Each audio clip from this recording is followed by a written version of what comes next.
皆様こんにちは。本日はご参加、ご視聴いただきまして誠にありがとうございます。これより命動的平衡感 NTT パビリオン未来への文化競争ウィーク生命と IT の間を開始いたします。私は本日の司会を務めさせていただきます堀真理と申します。どうぞよろしくお願いいたします。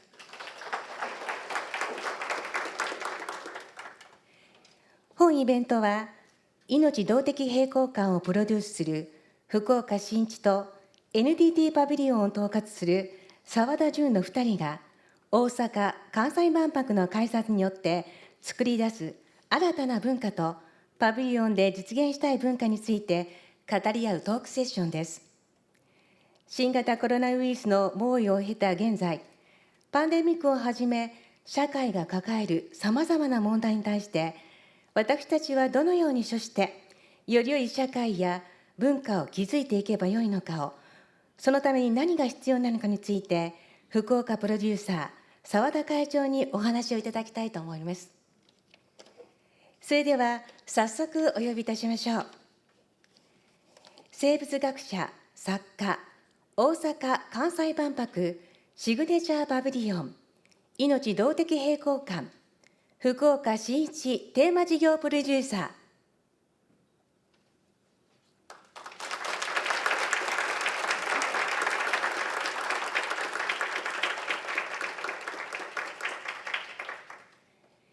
続きまして日本電信電話株式会社取締役会長一般社団法人京都哲学研究所共同代表理事澤田純様。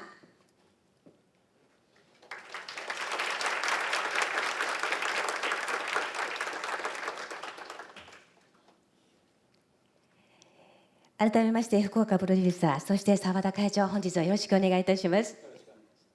それでは早速ではございますが始めてまいりたいと思います。今回のテーマが生命と IT の間ということで、まさに福岡プロデューサーと澤田会長が関連するワードがそのままテーマとなっております。お話を進めていくにつれましてさまざまな話が広がっていくことを期待しております。それでは第一のテーマであります生命と IT の間、このテーマでよろしくお願いいたします。はい、皆さんこんにちは。生物学者の福岡伸一と申します。今日は NTT 会長の澤田純さんと一緒に、いろんなことを語り合っていきたいと思います。まずはですね、エキスポ2025、この4月、13日に開幕いたしました。約5年ぐらいかけて準備をしてまいりまして、その間ですね、さまざまなご批判やいろいろな逆風が吹いた中をですね、なんとかここまでやってきてとうとう開幕を迎えたわけです。で、NTT さんはNTT 館を作られると同時に私がプロデュースする命動的平衡感にもですね多大なる協賛をいただきまして、このお力添えがなければ私のパビリオンは実現しなかったので、この場を借りて改めて御礼申し上げます。大変ありがとうございました。澤田会長には果実見学に来ていただきました。で、私もNTT 館を拝見させていただきましたので、まずは最初それぞれエールを交換する意味で、印象を、お聞かせいただきたいんですけれども、どうでしたか。うちは動的平衡が名前難しいんですけど、万博のテーマが命輝くということで、実は命っていうものをもう直接に捉えて、こういうもんだよねと、歴史こうだよねって言っているのはやっぱり福岡館じゃないかなと。それで32万個のこの LED をなんていうんですかね、それを使ってその歴史と意味を紹介しているっていうのは非常に印象深い、そういうパビリオンだというふうに理解しています。ありがとうございます。皆さんの中で福岡伸一パビリオンにいらしていただいた方どれくらいいらっしゃいますか。かなりいらっしゃいます。では NTT 館に行かれた方、これもかなりいらっしゃいます。ではどちらもご覧になっているということで、私のパビリオンはですね、割とシンプルな作りになっておりまして、ふわりとこう大地に一枚の薄い細胞膜が降り立ったような、マンタが降り立ったみたいな、エビせんかと思います。エビせん、中華料理中華料理それにも似てます。でその非常に軽くて、動的な建物で、その中に入ると暗くなっていて、その内部に、立体 LED32 万個の光の点群からなってるですね、立体シアターを作りまして、その周りに、人が入って、生命38億年の旅路を経て生命とは何かということを、メッセージとしてお伝えするというのが私のパビリオン。それから NTT 館はですね、3つの、ユニットからできておりまして、私も拝見させていただいたんですけれども、電話の進化のような、イントロダクション、それから、Perfume が演じるですね、新しい、通信体験といいますか、それが素晴らしくてですね、やっぱり空間を伝送そうしているですよね。パラレルトラベルという言い方をはいしていましたそうですよね。だからやっぱりこの NTT 館はその未来、新しい未来の見せ方がよく分かってるなと思ったんですね。つまり、これまでどうしてもその、コミュニケーションのツールとしては、電話やファックス、そして携帯電話と進化してきましたけれども、人間の五感に比べるとごく限られた、情報だけがやり取りされていた。それをできるだけ広げていこうと努力されていて、とうとう空間全体を、持ってくる、その振動や、臨場感を持ってくる。ただまだ足りない部分があるとお考えかもしれませんけれども、現在の、ある種の最先端の、情報をですね、アイオンを使って、転送されたのを、直に体験できる。それから自分のこう姿が、時間を超えて変わっていくというアナザーミーっていうそうですよね言い方でというふうな展開をしていて、なかなか素晴らしいなというふうに感じました。ありがとうございます。ちょっとですね見ていただくとこの空間を伝送するとかアナザーミーを作るって言うんですけど、技術的には実はすごくて、かつその空間をリアルタイムに伝送、例えば音とか振動までっていうのはないんですね、世界に。ところが実際経験するとそういうの映像もあるじゃないかいうことで、やっぱりまだまだ先ほどちょっとおっしゃいましたけど、人間の知覚ほど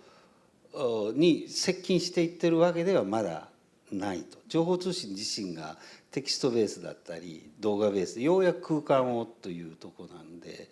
いわんや第五感どころか第六感なんてなかなか伝えにくいっていう部分がありますので、そういう意味で言うとまだこれからの技術だということですね。そうかもしれないですね。ただその人間の五感のかなりの部分を、コミュニケーションの、ツールというかコミュニケーションのコンテンツとしてある場所から、全く違う遠隔の場所に移し替えるために、人間の知覚を伝えるために人間の知覚を超えたテクノロジーが使われてるっていうところがすごいことですよね。論理矛盾で知覚を感じていただくために知覚よりすごい技術で、光の速度で通信したり、もう遅延がほとんどない状態、人間が感覚的に理解できない遅延以下ですので。そうですよね。それを使ってでもまだ人間の五感の全てを映すことはできない状態ですけれども、現在の一番できる限りの伝送を実現してみたということなんですよね。すごい計算をしてるんですね、瞬時に。でもそれには実はまたエネルギーも使ってるわけですが、今回の装置はエネルギーを8分の1に抑えるっていうのを裏側で動いてるのもありまして、結局これからいろんな計算を増やしていくにしてもエネルギーという問題もまた大きくなってくるんで、この万博で見ていただいている技術とその映像なりはですね、その未来のものなんですが、それを実現するためにいろんなまだ努力を関係者がしていくっていう、そういうものにあるとは思います。この後生命と IT について語るわけですけれども、その中で大きなキーワードになるのは、エントロピーっていう概念だと思うんですね。で生命自体は、エントロピー増大の法則と戦うために、動的平衡という分解と構成を一生懸命繰り返しているっていうのが私の、生命論なんですけれども、実は情報っていうのも、エントロピーの視点から見ると低エントロピー状態が情報であるわけですね。はい、でもうその低エントロピー状態を実現するために実はエネルギーがいっぱいいるし、逆にその、ノイズになるエントロピーの増大をいかに捨てていくかっていうところもまた問題なんですよね。確かに。そのきれいな情報として伝えるためには一生懸命掃除をしたりこう整えたり、これが低エントロピーですよね。きれいになる。まさにそうですよね。でもそれ掃除したそのゴミをどこへ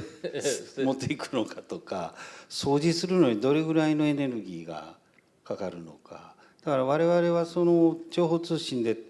すごい早くたくさんコンピューターで計算してそれを解析して送ってって言ってるんですけれど、実はそのいい面だけを言っているわけで、生命的にはそこはどう考えれば、生命もやっぱり頑張って低いエントロピーにしたいわけですよね。きれいにしたい。その通りなんです。だからここが生命と IT のある種の相似点と類似点が際立ってくるところだと思うんですね。で生命っていうのは生きてる我々の、今回の万博のテーマそのものであるわけですけれども、いかにその IT がそこに近づいていけるかっていうことが大事で、その場合エントロピーをどう考えるかっていうのはとても大事な問題なんですね。で生命も、例えば細胞という非常に秩序が高い状態を維持しようとしてるんですけれども、そこにはエントロピーの増大の矢が降り注いできていて、細胞膜はもうすぐに酸化されようとしていくし、細胞の中には老廃物がたまったり、タンパク質が変性してたまったりしてエントロピーが増大しよう秩序が壊されようとしてるわけですね。なのでこれをいかに生命が秩序を維持している低エントロピー状態を維持しているかというと、実はエントロピーが増大してくるよりも先回りしてまずは壊して、タンパク質でも細胞膜でもどんどん壊して、そこからもう一度作り出すポイエーシスをするということを繰り返しながら、エントロピーを外部に捨ててるわけですね。ただその外部に捨ててるエントロピーというのは、一つはタンパク質を分解してアミノ酸に変えてるとか、有機物を代謝して、一部は尿素に変えてるとか、燃やしてしまうとどうしても二酸化炭素と水になるんですけれども、それはある生命体にとっては高エントロピー状態のゴミなので、それを外部に捨てますが、それをただ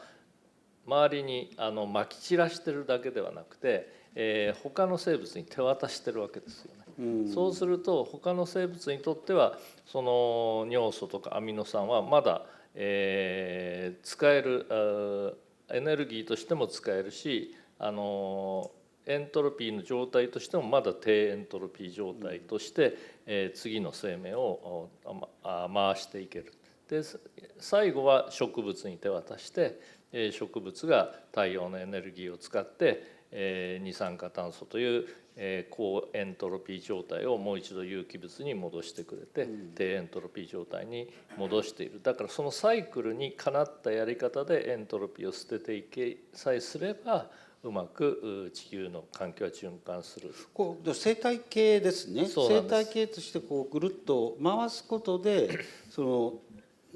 も最初におっしゃった話ですと、細胞が生きるために先に死なないかんいう、福岡館でも言われてますけど、ここはちょっと謎なんで本当はもうちょっとお伺いしたいんですけど、先に死んだとしてその輪がぐるぐる回るんで、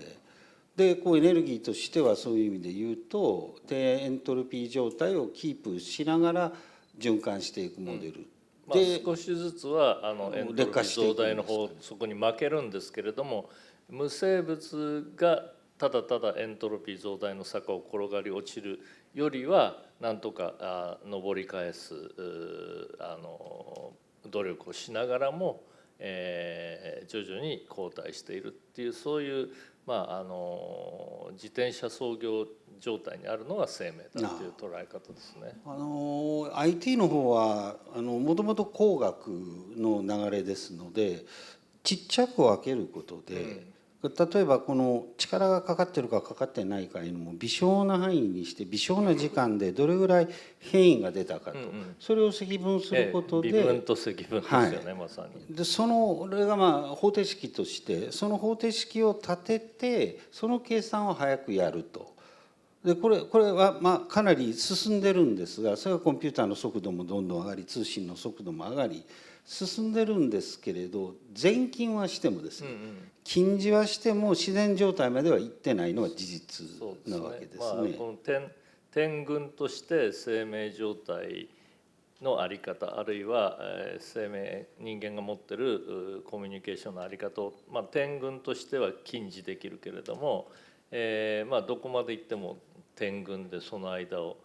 埋め尽くせるかどうかは分からないということですね。でさらに埋め尽くせない上にそういう、例えばデータなり、人間社会でいうと廃棄物なりをこうそのまま捨てちゃう構造になってしまって、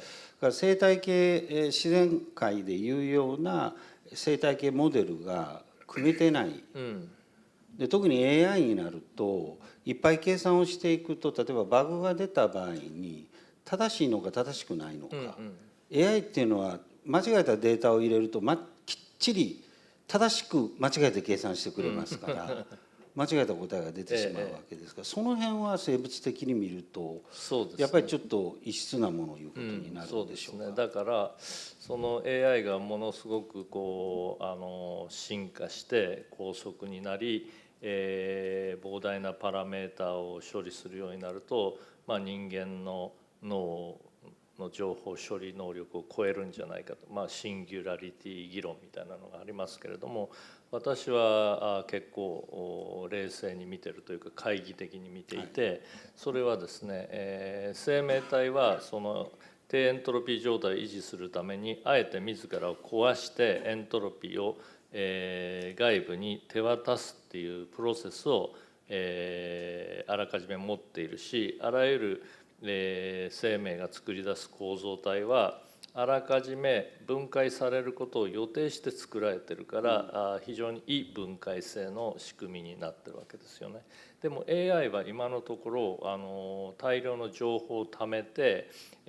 そのパラメータの傾聴を計算する仕組みにはなってますけれども、内部に溜まってくるノイズや、なんていうかな、有害な情報や陰謀論や間違った情報っていうふうな、エントロピーを捨てる、あるいはエントロピーを壊して、排出してもう一度情報量の高い、状態をポイエシするっていう生命的な仕組みが AI の中にないので、そのうち AI はノイズだらけになってですね、ニッチもサッチもいかなくなってしまうような未来も割とありえるんじゃないかなっていうふうに思うんですね。そのポイエシスっていうのは建設をするとか、作るっていうのは想像するっていうような意味ですよね。それで今 NTT の今日社長も来られてますけど、島田社長ありがとうございます。研究している中で AI をですね、AI 自身が AI を規制したり、お話をしたりコントロールをしたり、いわゆる想像を一緒に、一人の AI が全てをやるんではなくして AI 同士がこうつながり合う AI のインターネットのような、そういうものを将来構想していかないと、AI ってうまくいかないんじゃないだろうかというような今。なるほど、それは非常に良いアイデアかもしれませんよね。AI がやっぱり一つの AI が河川的に情報を吸収するモデルだと無病性を誇るばかりになるけれども、エントロピーを捨てたり修正したり、自らを改変することができなくなるんで、それを補完する別の AI があり、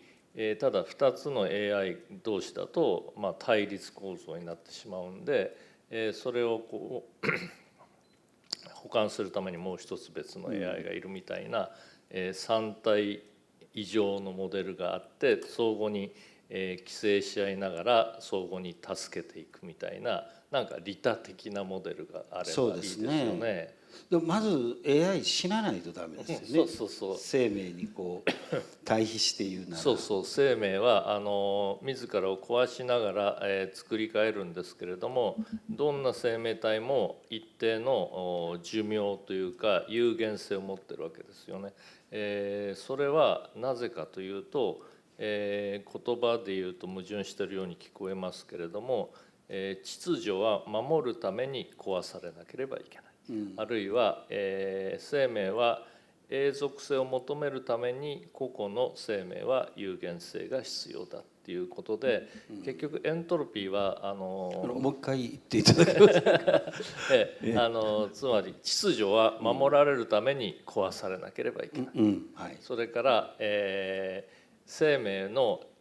永続性、生命は今のところ38億年間ずっと続いてきていますけれども、個々の生命は必ず有限の命しか持ってないわけですね。だから有限性があるからこそ無限のつながりができるのであって、それは一旦一つの生命が必ずエントロピーを捨てきれなくなったら壊さないと次の新しい進化や変化を生み出せないということになる。ちょっとなんか西田哲学的ですね。これは私たち2人とも京都大学の出身なので、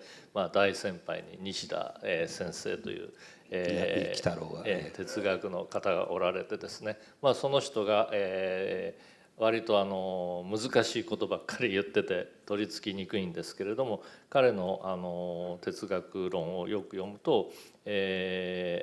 絶対矛盾自己同一みたいな相矛盾していることが同時に存在することこそが世界の真実で、その秩序と無秩序っていうのは絶えず壊されながら循環してるし、有と無っていうのも、どちらも共存してるようなものが本当の在り方だっていうふうに言ってるわけですよね。でそういう意味で哲学研究所を建てられたというのは、やっぱりそのテクノロジー先行型というか、新しいイノベーションがありさえすれば、人類も文化もそれに先導されて、良い社会が生まれるっていうふうには考えず、やっぱり社会を俯瞰するためには何らかの羅針盤がいるっていうふうなお考え方から、哲学研究所みたいなのを作られたということですかね。やっぱり環境問題やあるいは何て言うんでしょう、地球全体の課題っていうのはこの兵器系の中ではかなり大きくなってきている、種としての人間がかなりその自然界に影響を与えていっている。でそれは文明という言葉で整理されてしまうとですね、実は今日のテーマである生命と IT の間、生命と科学技術の間でもいいんですけれど、実は両方生命によって象徴されるようなその持続可能性であったりエコシステムであったり、あるいは人文学的な人文知であったりするものと最先端のメタルカラーのそういう技術っていうのを両輪分かりながら回すいう世界が必要じゃないかなと。そうすると一番その深いのはコアな価値観っていうのは哲学に行きますので、現実からそういうコアに行きまた戻ってくる王冠現象をやりやすくするためにも哲学研究所っていうのが産業界が入って作るのが必要かなと。そういうふうに考えて、アンバサダーにもなっていただいて。そう私もちょっとお手伝いすることになったんですけれども、それは澤田会長のこの理念に非常に共感するといいますか賛同しているからですね。でやっぱりその科学やテクノロジーがつまり IT がどういうふうなテクノロジーであるべきか、それと生命との関係がどうあるべきかっていうのは IT だけが決められることではないし、 IT の進歩だけがあるベクトルを持って進めるわけじゃなくて、必ずその人文知から来るメタ視点というものが羅針盤になるっていうのはその通りだなっていうふうに思ってるんですね。アメリカはすごくデファクトの技術が強くて、その特に情報通信の中ではもういろんなプラットフォーマーと言われるような、我々が今スマホで使ってるサービスもほとんどアメリカのものであったりするわけですが、それがどーっとこう来てしまうんで、その技術で押し切ってしまうよみたいなのがあるのに対して、ヨーロッパはむしろそういう技術も歴史的な面からその人文知を入れてどう対応していこうかっていうスタンスがあるんで、日本もやはり両面を抑えながらやる必要があるようには感じていますね。なるほどね。その場合の哲学研究所、京都哲学研究所が目指している哲学っていうのは、マルクス・ガブリエルさんとか、出口先生などを、主要なメンバーにされているのはやはりその、倫理資本主義とか、ある種のその、マルチステークホルダー論みたいにその、テクノロジーやある種の、資本主義が利己的に暴走しすぎているものを、引き戻すための何かこう倫理というか、ある種の私の言葉で言うと利他性の生命論みたいなところが、必要だからという認識ですよね。全員が同じ意見ではないんですけど、私は結構福岡先生の生命論に影響を受けているので、やはりこの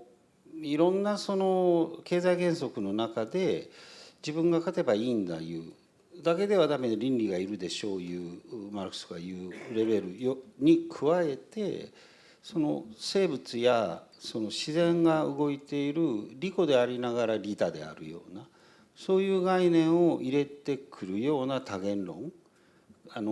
出口先生の言葉で言うと価値多層社会と呼んでますが、そういうものがやはり一つ必要に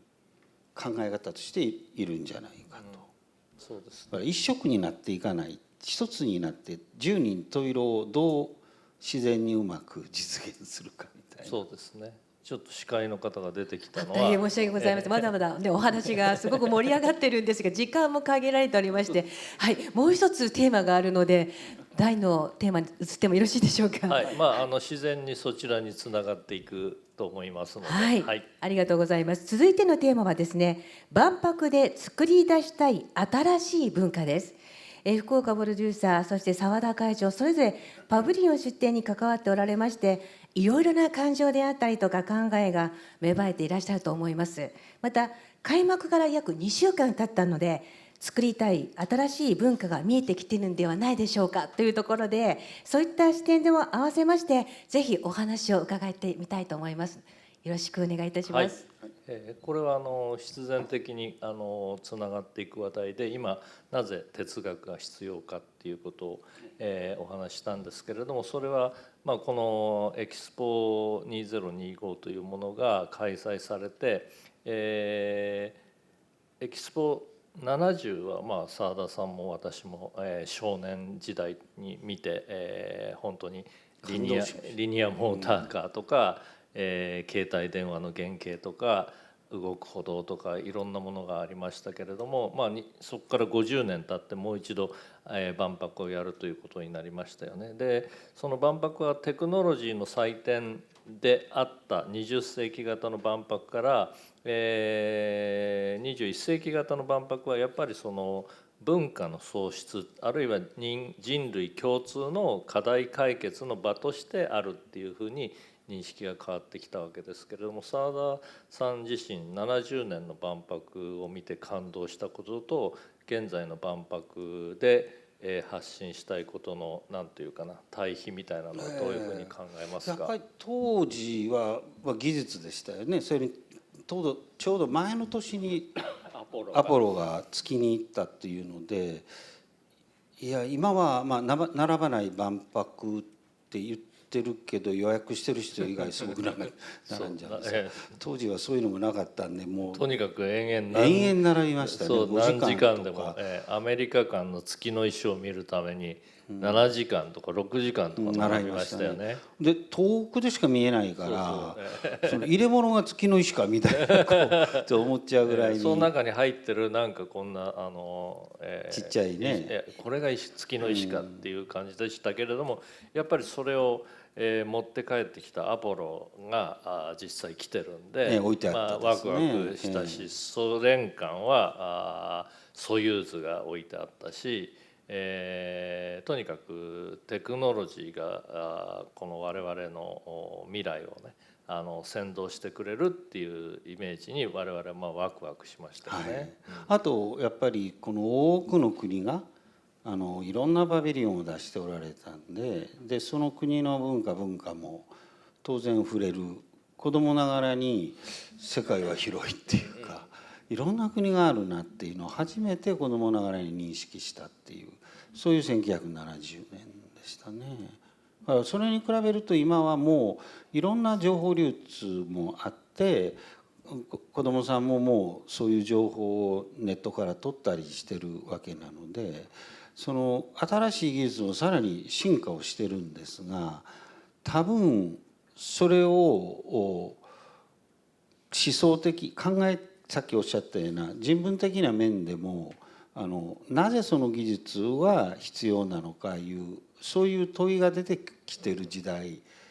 万博なんじゃないかなっていうふうには理解してるんですけど。その通りだと思いますね。やっぱりその、新しい文化の在り方、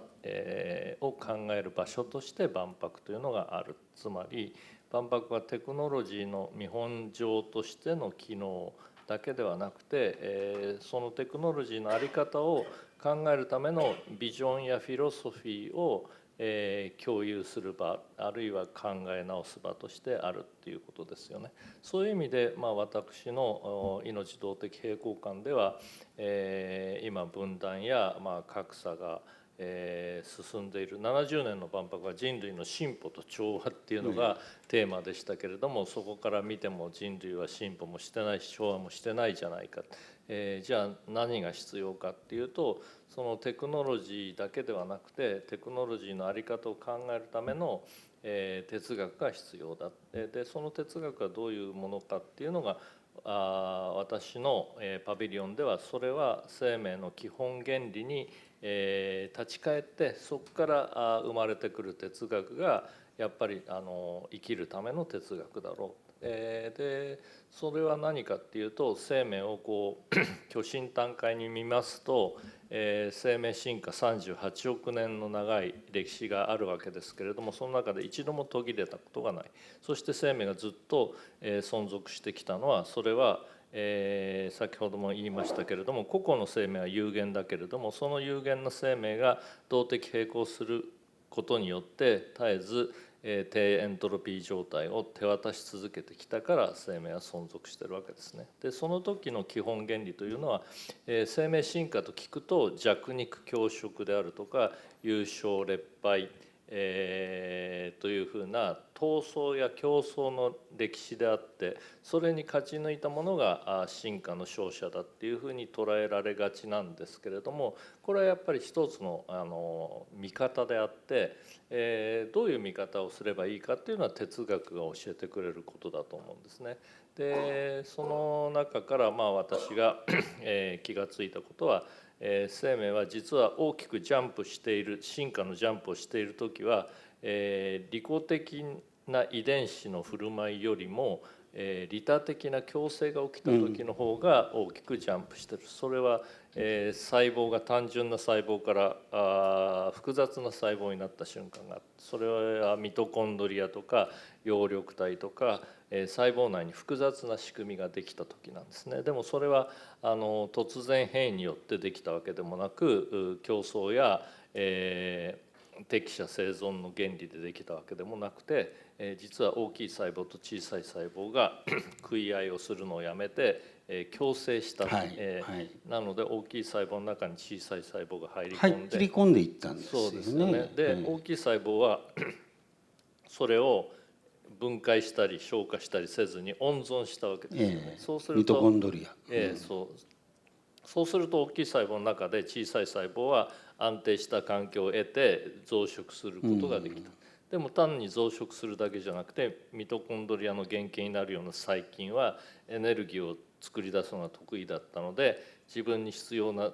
エネルギーを作るだけじゃなくて過剰に作って大きい細胞に与えるように。あるいはクロレラみたいな光合成の能力を持った小さな単細胞生物は大きな細胞の中に入って、有機物を作り出すという光合成能力を使って大きい細胞に有機物を供給する。その代わり大きい細胞は小さい細胞を守る。その共生関係が成り立ったがゆえに細胞が真核細胞という複雑化して、現在の我々の動物細胞や植物細胞の起源になった。これは非常に大きな進化のジャンプなんですけれども、その基盤に利他的な共生がある。同じようなことは単細胞が多細胞化する時にもあったし、生殖のシステムが単位生殖から有性生殖に変わる。それもオスとメスという異なる性を作って、その両者が利他的に協力しないと次の世代を作れないという、わざわざ面倒くさいやり方を作り出したがゆえにより多様性が生み出されたということで、やっぱり生命の基本原理を利他性というふうに考えると、新しく見えてくることがたくさんあって、その基盤の上に我々の文化や経済活動、さまざまな社会システムも立てばですね、もう少し豊かな未来というか減速していってしまう未来ではない展望が開けてくるんじゃないかなと思うんですね。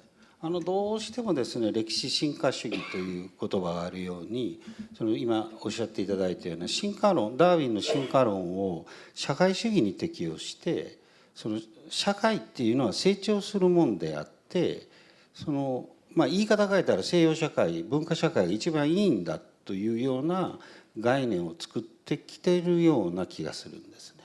で実はそこで行き詰まってる部分もあって、今おっしゃったように、利己的に生きてるんだけど実は利他的で、マクロで見ると、あるいはその生物全体で見ると、それと社会のシステムも利他的に生きるっていうのはどういうことかっていう、レヴィストロースの構造主義っていうのが昔ありましたけど、ああいうふうにやっぱりエリアエリアというか、その土地土地の文化、その構造に基づいてそういう社会っていうのが形成される。そこに優劣はないとするべきところをなぜか一色にして、そう進化段階があってここへ目指すべきだと変更していくっていうね。そうすると圧力出ますよね。そうです。例えばその宗教上これはしないって言ってる人をするべきだという議論になって圧力が出てしまいますよね。そう次に到達すべき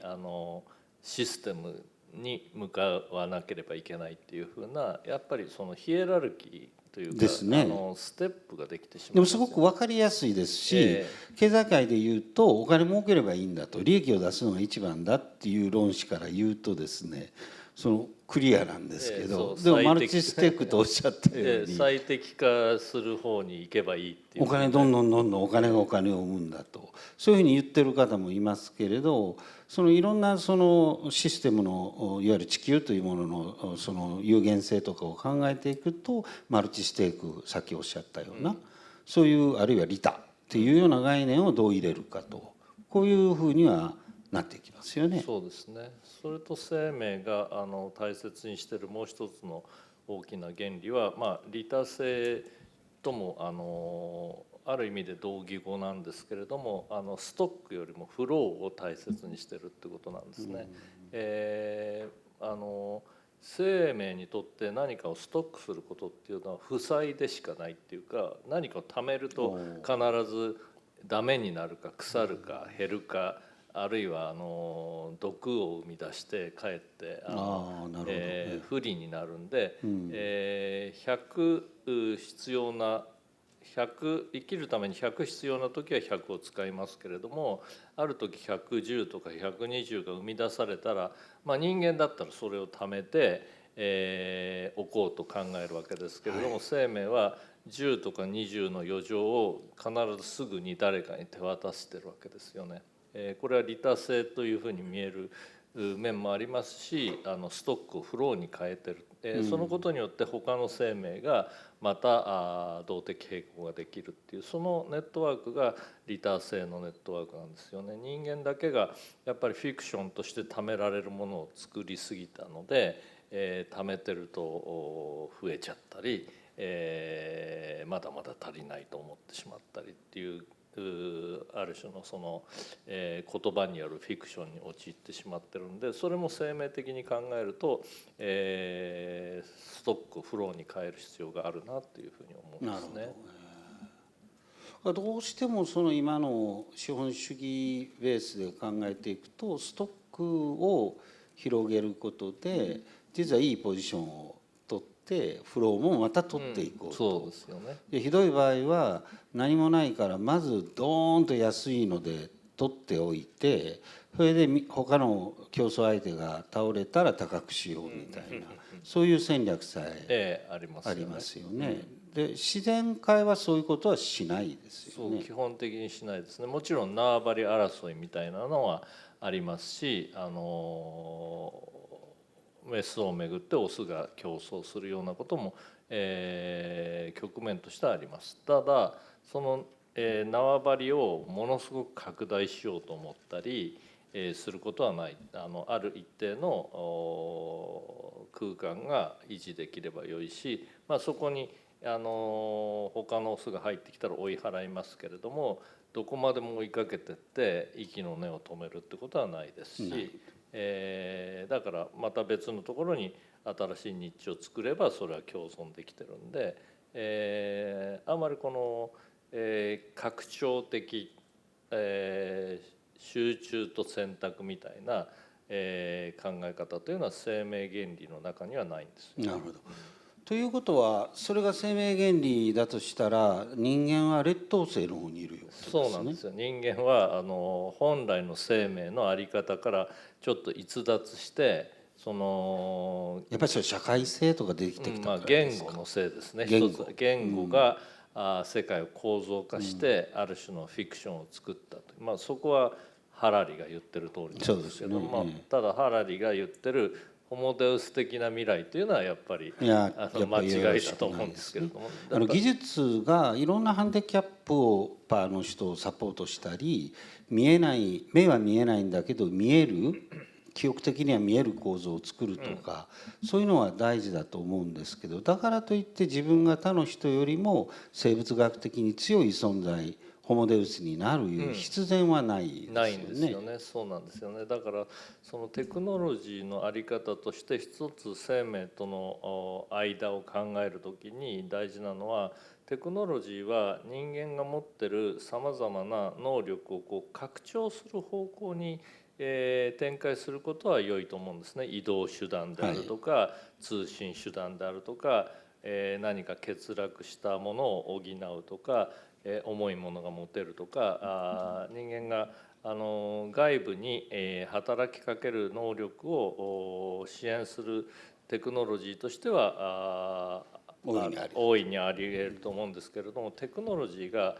生命の内側に入ってくるっていうことについては非常に慎重にならなければいけない。それはなぜかというと、生命のシステムがテクノロジーのようなアルゴリズムやメカニズムとは違う原理で動いている可能性が高くて、そこにテクノロジーが入り込んでしまうと、特に生殖医療やさまざまな遺伝子改変技術みたいなものがテクノロジーとしてありえますけれども、それは生命をやっぱり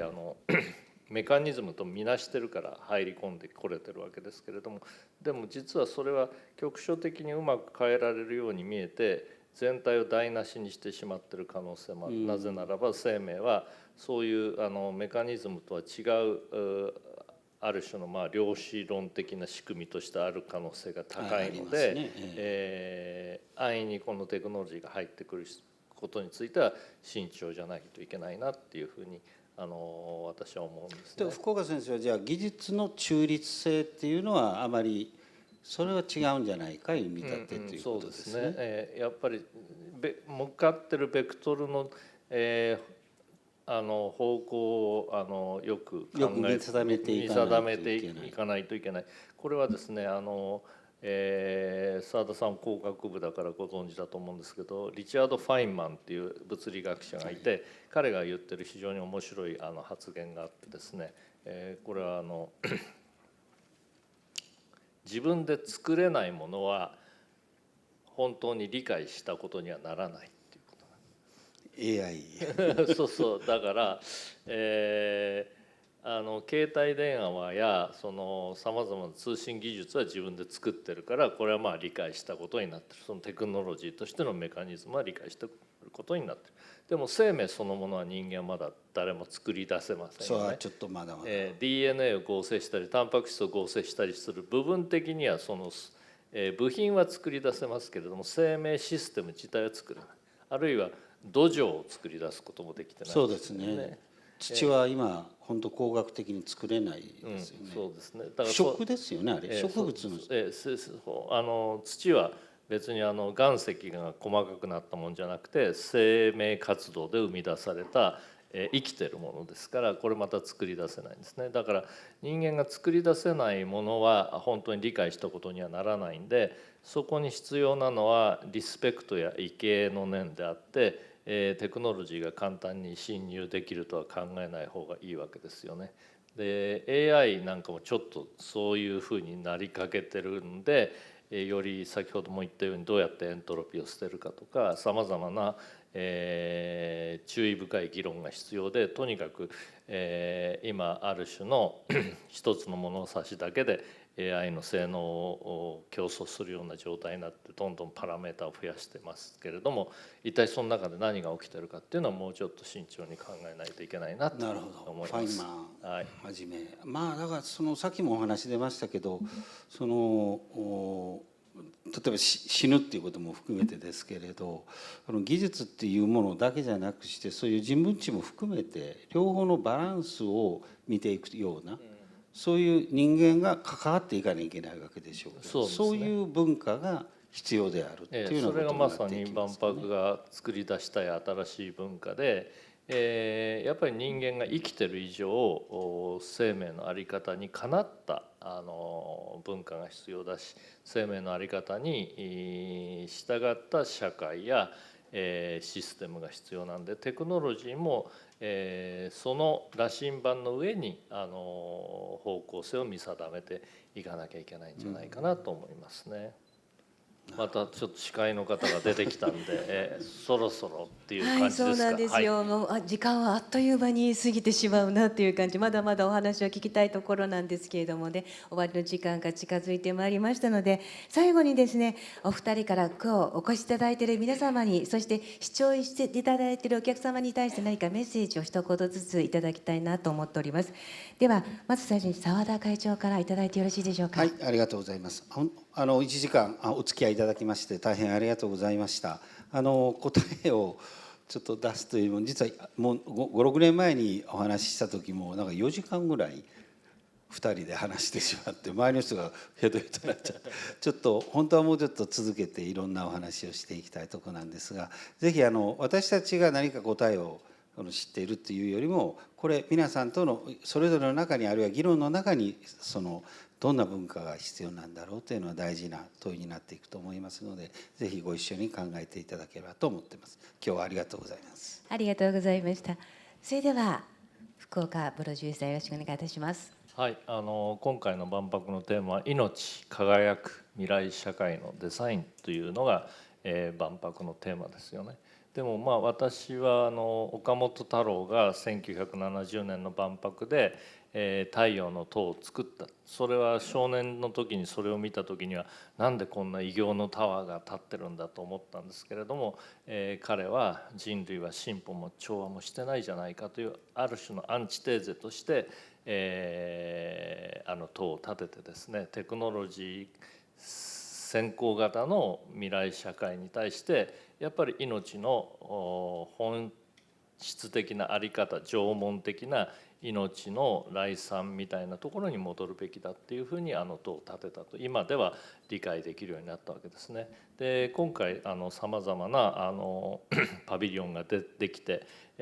少年少女もワクワクしながら、2025年のエキスポに来ていただいていると思うんですね。でもここでやっぱりその岡本太郎が70年万博で言ったように私たちも何らかの方法で現代社会の在り方についてアンチテーゼを言う、アンチテーゼっていうのはテーゼとアンチテーゼのパラコンシステントな状態をさらに統合していくための一つの試論ですから、そういったものを提出したいなというふうに思っているわけです。で命動的平衡感という私のパビリオンでは生命の基本原理というものがどこにあるのかということを考えて行動すべきなんじゃないかなということなんですね。でトランプ大統領がですね今年日本に来るかもしれない、で万博にも興味があるということなんで、もし来られるんだったらアメリカ館に行かれるのは当然かもしれませんけれども、ぜひ命動的平衡感に来ていただいて命の基本原理ということについてね少し感じていただくことがあれば幸いでございます。はい、はい、ありがとうございました。改めまして福岡プロデューサー、そして澤田会長の皆様、大きな拍手をお願いいたします。本日は貴重なお話どうもありがとうございました。はい、それではご退出くださいませ。ありがとうございました。